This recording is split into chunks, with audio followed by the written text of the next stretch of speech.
আজকের ব্লগে আপনাকে স্বাগতম। আজকে আমি রওনা হয়েছি কুষ্টিয়ার শিলাইদহ ঘাটের যে A to Z আপনাদেরকে দেখাবো।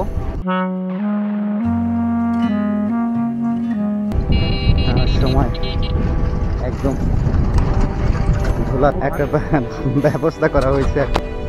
আসসালামু আলাইকুম মুরব্বী, কত দূর থেকে আসলেন? এটা কি কুষ্টিয়ার মধ্যে না? এই গাছসারি বাড়ি ভাই, বিশাল চাক ভাই বলতেছে অনেক বড়।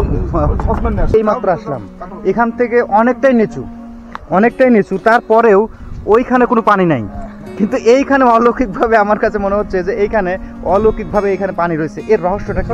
এটা কি কোনো রহস্য জানেন আপনারা? 17 সালে এখানে কুমির পাওয়া যায়।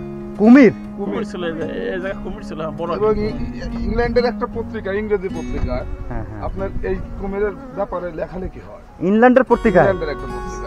আমাদের কাছে ডকুমেন্ট আছে, বাংলাদেশের জাতীয় বেশ কয়েকটা চ্যানেলে এটা দেখানো হয়, বেশ কয়েকটা চ্যানেলে এই জায়গা। এবং আমরা ইংল্যান্ডের পত্রিকাটা দেখছিলাম যে 50 বছরে ইনি দ্বিতীয় জন।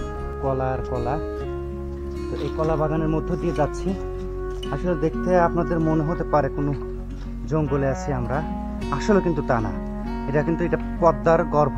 উঠে আছি সৌদি রাজপুতের মাছ চরে আছি। শেষ মাথাটা কোথায়? এই জায়গা